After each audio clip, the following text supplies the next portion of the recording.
ذی الحج جو اسلامی سال کا آخری مہینہ ہے، اس کی آمد ہے، اور اس مہینے کا چاند دیکھ کر ایک بڑا ہی با کمال عمل پڑھا جاتا ہے جو بہت کم لوگ جانتے ہیں۔ اس عمل کو پڑھنے کے بعد اللہ تعالیٰ سے آپ جو بھی دعا مانگیں گے، اللہ رب العزت اس دعا کو اپنی بارگاہ میں ضرور قبول فرمائیں گے۔ السلام علیکم ورحمۃ اللہ وبرکاتہ۔ امید کرتی ہوں تمام بہن بھائی خیریت و عافیت سے ہوں گے۔ اللہ پاک تمام لوگوں کو اپنی حفظ و امان میں رکھے، آمین ثم آمین۔ ہمارے بہت سے بہن بھائی پریشانیوں میں گر چکے ہیں، ہر طرف مایوسی چھا گئی ہے، تو یہ ایک بڑا زبردست موقع ہے آپ کے پاس اللہ رب العزت سے اپنی دعاؤں کو قبول کروانے کا اور ان پریشانیوں سے نکلنے کا جو آپ بے سالہ سال سے ہیں۔ آپ یہ ذی الحج کا چاند دیکھ کر اس مبارک عمل کو پڑھیں، انشاءاللہ اللہ پاک آپ کی دعاؤں پہ کن فرمائیں گے، آپ کو آپ کی پریشانیوں سے نجات دلوائیں گے انشاءاللہ۔ میں آپ کو ذی الحج کے مہینے کا یعنی ذی الحج کا چاند دیکھنے کے بعد کیا عمل پڑھنا ہے، کیا وظیفہ پڑھنا ہے، اس کا بہت ہی خوبصورت وظیفہ دینے جا رہی ہوں۔ انشاءاللہ اسے پڑھ کر جب آپ یقین سے پڑھیں گے تو اللہ تعالیٰ آپ کو ضرور آپ کی پسندیدہ چیز عطا کریں گے۔ ذی الحج کا چاند اور پھر دعاؤں کی قبولیت کا مہینہ، بلکہ دعاؤں کی قبولیت کا چاند طلوع ہونے والا ہے۔ یہ اسلامی سال کا آخری مہینہ ہے۔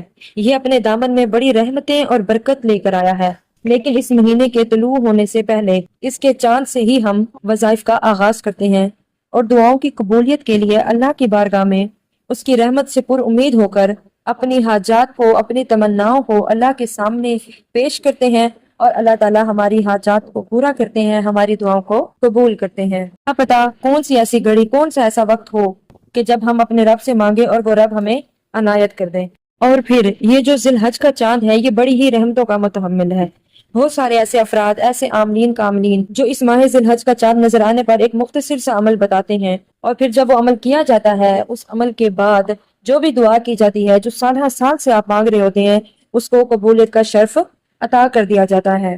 نے کرنا کیا ہے، ہم اپنے وظیفے کی طرف چلتے ہیں۔ جب آپ ذی الحج کا چاند دیکھ لیں یا آپ کو کوئی آ کر بتائے کہ ذی الحج کا چاند نظر آ چکا ہے، تو آپ نے کرنا کیا ہے، آپ نے وضو ہو کر، یعنی اگر آپ وضو کر لیں تو بہت بہتر ہے، لیکن کچھ خواتین مخصوص ایام میں وضو نہیں کر سکتی، تو آپ نے کوئی مسئلہ نہیں ہے، وضو کے بغیر بھی اس عمل کو کر سکتے ہیں۔ آپ نے باوضو ہو کر اول آخر تین مرتبہ درود ابراہیم جو ہم نماز میں پڑھتے ہیں وہ پڑھنا ہے، اور درمیان میں اللہ تعالیٰ کا بہت خوبصورت نام یا فتاح، اس کا آپ نے 100 مرتبہ ورد کرنا ہے، یعنی ایک تسبیح آپ نے یا فتاح یا فتاح یا فتاح کی کرنی ہے، اور اس کے بعد 11 مرتبہ آپ نے سورۃ کوثر، قرآن پاک کی سب سے چھوٹی سورۃ کوثر کو آپ نے 11 مرتبہ مکمل پڑھنا ہے۔ اس کے بعد اللہ تعالیٰ سے آپ نے رو کر، گڑ گڑا کر دعا مانگنی ہے۔ اللہ تعالیٰ کے آگے آپ نے ندامت کا اظہار کرنا ہے، آپ نے کہنا ہے کہ اللہ تعالیٰ میرے گناہ معاف کر دے، مجھ سے راضی ہو جا، مجھے یہ چیز عطا کر دے۔ اللہ پاک تیری رحمت بہت بڑی ہے، تو تو عطا کرنے والا ہے، تو تو دینے والا ہے، بے شک ہم مانگنے والے ہیں اور تجھ سے ہی مانگتے ہیں، تجھ سے ہی مانگیں گے، اور تو ہی عطا کرنے والا ہے، تو ہی عطا کرے گا۔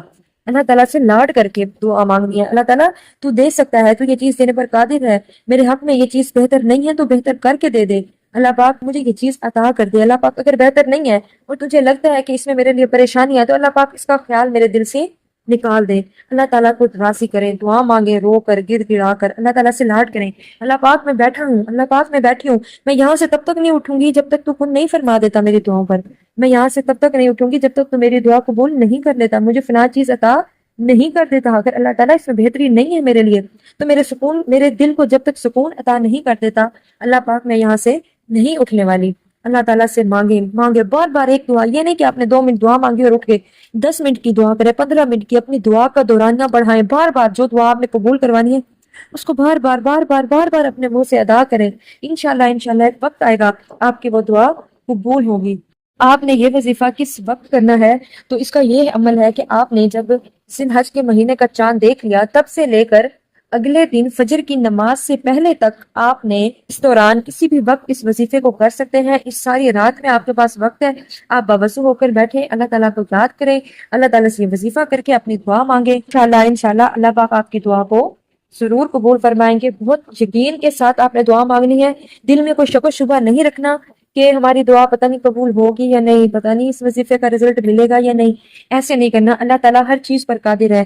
اللہ تعالیٰ ہر چیز پر قادر ہے. اگر ہم دل میں شک لے کر بیٹھیں گے تو پھر ہمیں کوئی فائدہ نہیں ہے. بہت سے لوگ آ کر کہتے ہیں ہم نے ہر وظیفہ کر لیا، اتنی طرح چیز پڑھ لی، یہ سب کر لیا، وہ کر لیا، لیکن ہمیں اس کا رزلٹ نہیں ملا. تو کیوں نہیں ملتا؟ کچھ جو ہوتے ہیں اس میں ہماری دیری ہوتی ہے. یعنی کچھ کام ہمارے جو آج ہم مانگ رہے ہیں، ہو سکتا ہے اس کی قبولیت، اس کام کا ہونا 1 مہینے بعد مقرر فرمایا اللہ تعالیٰ نے، تو اس لیے دیر ہو جاتی ہے. اور کچھ کام میں ہماری اپنی کوتاہیاں ہوتی ہیں. ہم دل میں جب وظیفہ کرتے ہیں تو ہمارے دل میں کہیں نہ کہیں شک و شبہ رہ جاتا ہے کہ ہم یہ وظیفہ کر رہے ہیں، پتہ نہیں رزلٹ ملے گا، پتہ نہیں میری دعا قبول ہوگی، پتہ نہیں مجھ سے کہیں غلطی نہ ہو جائے. اس طرح کے وسوسے جو ہوتے ہیں یہ شیطان ہمارے دل میں ڈالتا ہے، جس سے ہمارا ایمان کمزور ہو جاتا ہے. اور جب ایمان کمزور ہو جاتا ہے تو ہمارا اللہ تعالیٰ پر یقین کم ہونے لگتا ہے. جب یقین کم ہونے لگتا ہے تو ہماری دعاؤں میں، ہمارے مانگنے میں وہ شدت نہیں رہتی. جب ہماری دعاؤں میں شدت نہیں ہوگی، ہمارے مانگنے میں شدت نہیں ہوگی، تو اللہ تعالیٰ بھی ہمیں کس طرح عطا کریں گے.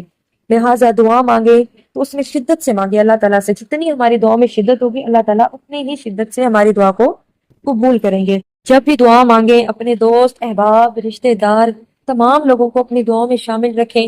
اور جو لوگ اس دنیا سے رخصت ہو گئے ہیں ان کی مغفرت کی دعا کریں، کیونکہ ان کی جگہ آج ہم ہیں، ہماری جگہ کل کوئی اور ہوگا، ہم نے بھی وہیں جانا ہے، بے شک ہمارا ٹھکانہ وہی ہے. لہٰذا ان کو اپنی دعاؤں میں یاد رکھا کریں، مجھے اپنی دعاؤں میں ضرور یاد رکھا کریں. اور جو بہن بھائی اپنے لیے دعا کروانا چاہتے ہیں وہ کامنٹ سیکشن میں اپنے نام کے ساتھ اپنی دعا لکھ دیں. نیکسٹ ویڈیو میں انشاءاللہ ان کا نام لے کر ان کے لیے دعا کی جائے گی. ہو سکتا ہے ہم میں سے کسی ایک کی آمین آپ کی دعا کو قبولیت کا شرف بخش دے. ملتے ہیں نیکسٹ ویڈیو میں ایک بہت پاورفل وظیفے، بہت پاورفل اور مجرب عمل کے ساتھ. تب تک کے لیے اللہ حافظ.